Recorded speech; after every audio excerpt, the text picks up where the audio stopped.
right. Hello, everyone. Happy Tuesday afternoon. It's Tuesday afternoon, at least here on the East Coast. This is our Women Supporting Women live series, and I've got Amanda Berlin here with me today. And many of you will probably remember Amanda from my podcast, episode 117, where we talked about the power of PR. Amanda, so fun to have you here. Karen, I'm thrilled to be here. Thank you for inviting me. Yeah. So we've been doing this series for a couple months now, where we've been trying to go live weekly with past podcast guests and really, for the most part, just having another opportunity to have like a live conversation, to dive deeper maybe into some of the topics we've talked about on the podcast, but to really introduce the fun people that I know to my connections on LinkedIn. And this is also broadcast my private Facebook group, well, my public private Facebook group. She's LinkedIn for womencommunity.com if you're not in that group, you guys. So yeah, how's everything going? So your podcast was episode 117, was probably the fall. Is that fall of 2020 that it came out? Of 2019? Right, 2019. What day is it? Right, what week is it? What year? Right. Why is 2020 7 years long? I know, and it's only July. So the fall of 2019, I think, is when your episode came live. So what's that, maybe 6 months ago, 7 months nothing ago, has changed since then. Good talk. See you later. That's right. Yeah, everything's exactly the same. November. Oh my gosh. Didn't the world change like in an instant? Yes, it was like instant. A sonic boom of change, right? And we were all supposed to like figure out what to do about it in a moment's notice. Right. Yeah. And from a business perspective, my business really didn't change a whole lot because I teach digital marketing. So many of the people that were struggling with what the heck to do were coming to people like me saying, what the heck do I do? Right. How do I move this stuff that I'm doing to digital? But I would love to hear from your perspective, like, how did people deal with this change? Yeah. Because what we talked about on the podcast really was, I mean, obviously you serve many entrepreneurs. I serve many entrepreneurs, right? And I'm just looking over here because that's where I have the show notes from the podcast. But we talked a little bit about, just building, like just a transition to building a personal brand, owning your own business, kind of showing up, and what PR really means to an entrepreneur. Right. Yeah. Did that change? I mean, is that still the same? Yeah, I think we actually really needed to double down on what PR actually means, because the literal term of PR means you're relating to your public. And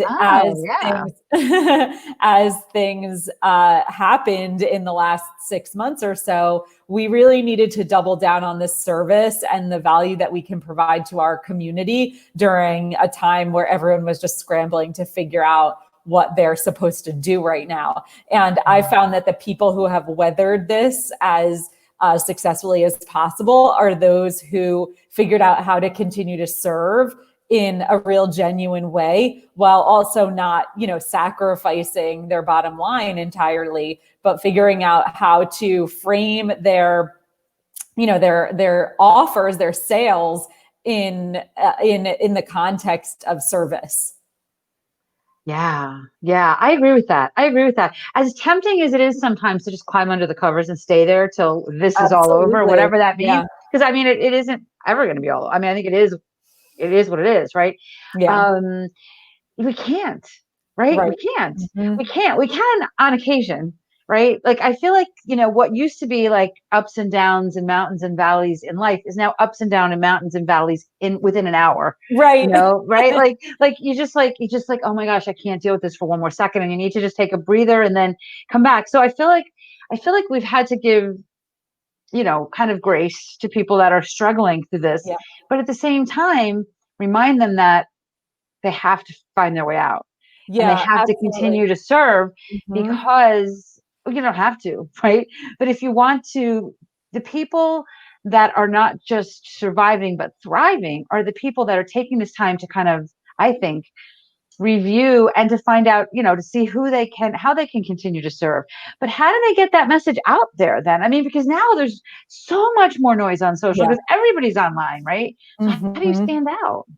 That's such a good question. And, to your point, I completely agree that the way to sort of move forward in this is to kind of take that moment to reassess, but I have under no circumstances advocated for any client to do a massive pivot, because I think that there's something, and this goes toward the question that you asked about messaging and how do we get that message out there. There is something about how you do your work and who you are as it relates to how you got to do that work, like what your journey has been, that makes you the singular person to be offering what you offer. And that's what you really need to hone in on when it comes to getting your message out there. It's, I love the little ticker. That's amazing. It's like we're on TV. We are on TV. I told you, I love StreamYard. It's so fun. Yeah, it is a great platform. Yeah. So I've actually been doing a lot of, one of the things that has been, working for me on like an energetic level, as far as like it being fulfilling, but also working for me in being visible during this period of time, is doing speaking inside of people's virtual communities, whether it's a membership or a Facebook group or whatever. So, and one of the things that I talk about is this message that you have to come up with, especially now, and especially as it relates to what's happening in our world. So again, not this massive pivot, but the honing in on the way that you do things and how it intersects with your, philosophy and your trajectory coming up to kind of land in the place where you are now doing the thing. So how does what you do and how you do it differently intersect with who you are? So can you give us an example of that? Yeah. So I'll use myself as an example. So I teach business owners how to do their own PR. And that's really a very important distinction between me and other people who do PR out there, like traditional PR. And the reason why I do things the way that I do them is because I worked in a huge PR agency where there were tons of gatekeepers and people who were strategizing on behalf of clients and having contact with the media on behalf of clients. And I know that in that scenario in a corporate world, it doesn't matter so much whether the client has a relationship with that contact or with that media. But it matters for us as a solo business owner or a small business or micro business, because we need to have those relationships in order for our business to grow. We need to be in control of those relationships. We need to be able to capitalize on those relationships over time. And so I am flying in the face and subverting that agency model, that agency machine, because I know that that's how it will work best for the micro businesses and the solo entrepreneurs who I work with. And so that's how, that's my past. I worked in the agency world. I learned that model, and now I'm doing things differently because someone wrote my two favorite. I know, but we don't know who you are. So if you're not maybe it's Nicole. Always say Facebook user. Could be Nicole. So whoever it is, tell us who you are. We want you to be our favorite person too. Yes. We don't know who you are yet. That's awesome. So that's my history. That's how I came to be here. And this is how I'm changing things and doing things differently as a matter of principle. It's because I believe it's the best way to serve my clients. Right. I love that. And I've kind of done the same thing. What I've kind of done, and it's not a pivot either, but it's actually more of a diving deeper into what I do. Doubling down. I've basically been saying, listen, whatever the other side of this looks like for us, we are the skills we're learning now, the virtual networking skills we're learning now are going to be transferable. Yeah. So do that now, right? Like you probably have a LinkedIn network of 500 or 1,000 or 2,000 people, most of whom you've never talked to. So reach out to them. Take this time. You're sitting around you're sitting in your house, right? Like go look into your network. Don't worry about getting new people. Go to the people you're already connected to and say, what are you up to? What have you been doing? Like do it in a micro targeted way. Like don't do it to everybody. Find out who are the people that are really cool that you're connected to and see if you can get on the phone with them. Right. And that's what I've always taught. But now it's like dive deeper, because here's the deal. I've been saying for years that it's less about the volume and more about the micro targeting that you do. And now we're seeing that because people are actually building more actual relationships now than they had before, right? Absolutely. So yeah, so I love that message. I really do love that message. I think it's really important. So what can people be doing though from a doing their own PR perspective now that maybe is different than what you might have been teaching them to do a couple months ago? Yeah. So, I mean, I'm totally on board with what you're talking about as far, and you're using this in the context of LinkedIn strategy. Mm-hmm. I use it in the context of visibility and getting in front of new potential clients. So I love the concept of digging deeper into your network, even, being bold and reaching out to people who you lost touch with or who you never followed up with. I'm actually in the midst of a challenge right now in my community where I'm encouraging people to send those emails that they have neglected to send all this time that are making them feel bad. Like, let's get rid of that. So I think that that's a huge, that's a great way to kind of push that effort forward, is to reach back out to people. Even if you were to say something like, hey, I'm doing something a little bit new in my business, or I don't know if we ever talked about like what each of us do and how we could support each other. I'd love to tell you more about my work. I'd love to learn more about yours. Let's have a Zoom coffee date or something like that. And you can do that even maybe in a less familiar way, but you could do that with journalists, with people who host a podcast that you admire, people who are out there covering the news that's meaningful to your audience. You could say like, hey, I love what you're up to. I'd love to learn more about the kinds of stories that you're working on, so I can help support your work by offering you ideas that might be worthwhile. So simple, genuine outreach. Yeah. And I say things like, hey, Joe, last time we talked, you were doing this and this. It's been a couple of years. I've changed a few things that I'm doing. I bet you have too. I'd love to hear what you've been up to. Exactly. Let's catch up. Right. And listen, but I love that you said to be brave, because all they can say is no or not respond. Right. But if you don't ask, the answer is always no. Exactly. So just ask. And these people, like, especially the journalists, and I'm going to plug LinkedIn a little bit here. If you've done your part and created a profile that makes you look worthy of their time, they're more likely to respond to you. You know what I mean? Because you've done your job of letting them know you're worthy of their time. So think big. Think big, reach to the publishers, not just the journalists. If you have a great idea, don't spam them. Do it genuinely, right? Like, because the last thing you want to be is blackballed, right? Like, so do it genuinely. But who are the people that, even if they're not the right person, isn't it better that they say, you know what, I love that idea, call Susie and, tell her I sent you. Isn't it better to call Susie and say your boss sent me to you than trying to get up through the gatekeepers, which is what we used to have to do, right? Yeah, absolutely. Yeah. It really just takes that mindset shift to remind yourself that they're not going to call you up and yell at you for emailing them. Like, the worst case scenario is that you just hear crickets.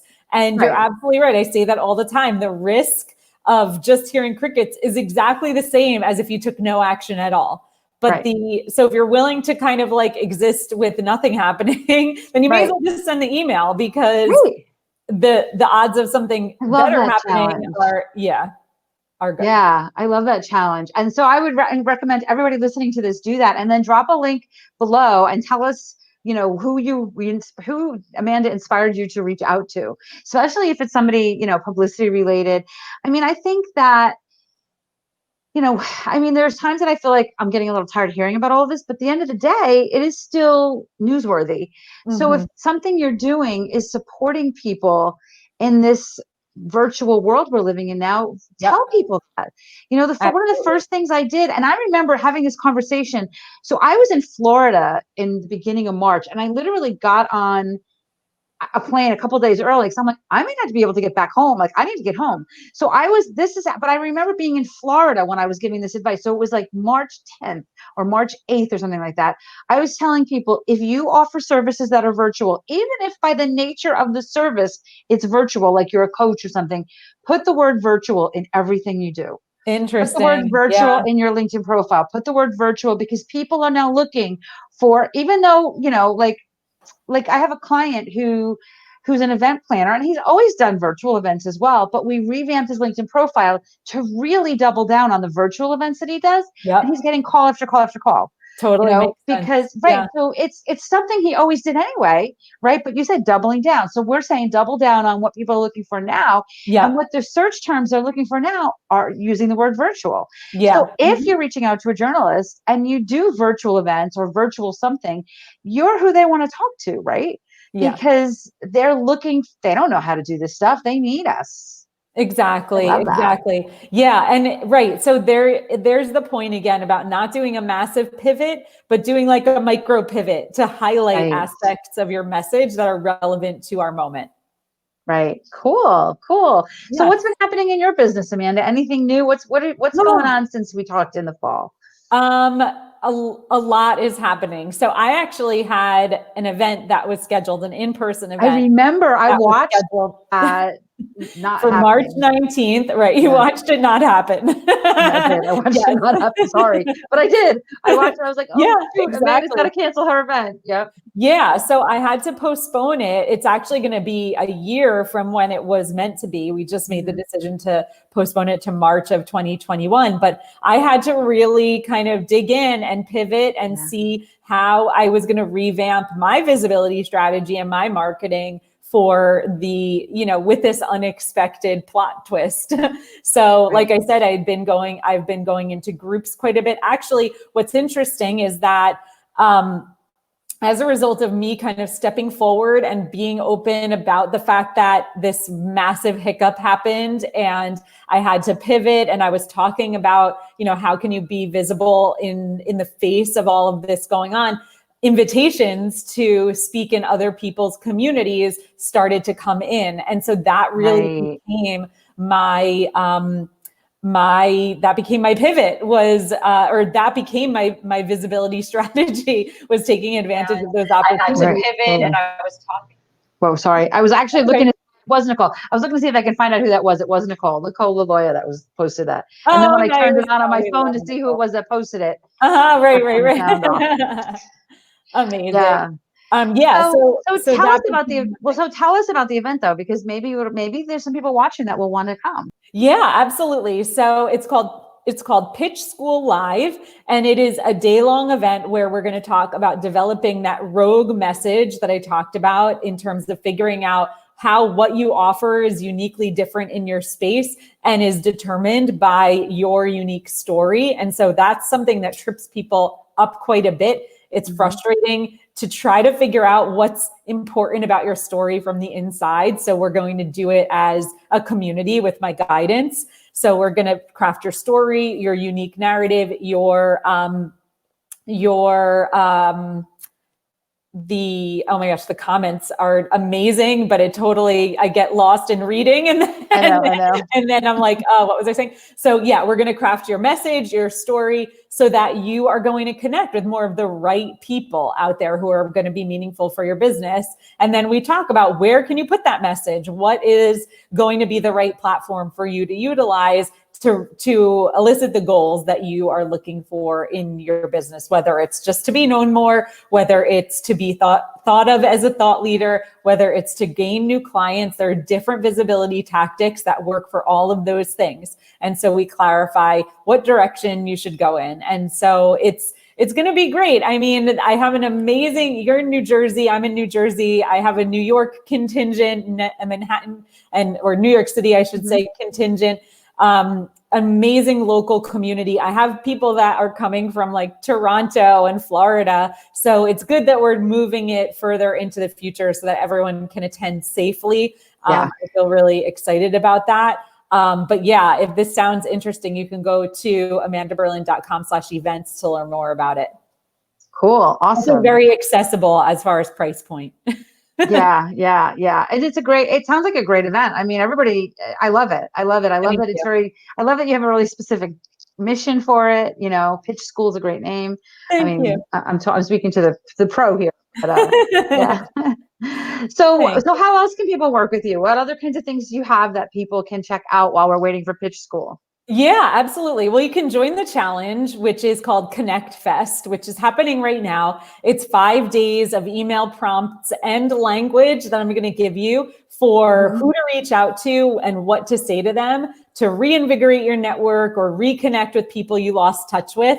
You can go to amandaberlin.com/connect I'm fest. totally joining that. Yes, awesome. It's Yes. really fun. Also, again, great community that's sort of participating in that. And as always, I mean, I love talking about all things visibility and messaging. So if you ever want to just connect with me, go to my website, amandaberlin.com. You can send me an email at the Connect tab. Those go straight to my inbox, or get on my calendar and we can chat about what your visibility future holds for you. Awesome. Awesome. That's great. And of course, check out the podcast, KarenYankovich.com/117, where Amanda and I talked for like 45 minutes. I think we could have talked forever Yes. about all of this and in depth. And there's lots of links at that link at KarenYankovich.com/117. There's a lot of links to Amanda's, I'm looking at it over here, Amanda's website and her podcast pitch template guide. Do you still have that? That was on there. Yeah, that was on there. Yep. So we must have talked about that. That's a good one. Yeah. That's a good one. That's Yeah. a free download. So, yeah. And are you still doing your podcast? I am. Yep. Empowered Publicity. Awesome. Awesome. Thank you. This was fun. So fun. Amanda, thank you so much for doing this, for jumping on again Thank at the you, Karen. podcast. And anybody that has a question for Amanda, just drop the link in the thing and you can tag Amanda. You and I were not connected on LinkedIn somehow. I realized that. I sent you a connection request today. I know. Well, I will look for that. Because I went to message you a link for this and I was like, we're not connected. My bad. So, so we got to get Amanda working. We got to get Amanda spending more time here on LinkedIn. Yes. All right. So it was good to be here. It was great to see you again. And I hope that we get to see, Amanda and I live an hour from each other and I've never met you in person. And now no one's meeting anybody in person, but Nicole, if that's still you there, I think you need to facilitate that. Our time will coordinate something. Yeah. Where we can maybe sit outside somewhere and I love that. Have a little business powwow. I would love that. Thank you for creating space for these conversations. I think it's really important and I really honor the effort it takes to do that. So thanks. You know what? My pleasure. I am so blessed to know some of the most amazing people. And I love having this opportunity to introduce them to the other people that I'm connected to. So thank you for doing this. I really appreciate it. My pleasure. All right. We will talk to everyone again real soon. And I'll see you next week, 4 p.m. Eastern, for another episode of this show. And have a good week, Amanda, and everybody listening. Thanks for being here. Thanks, Karen. All right. Take care.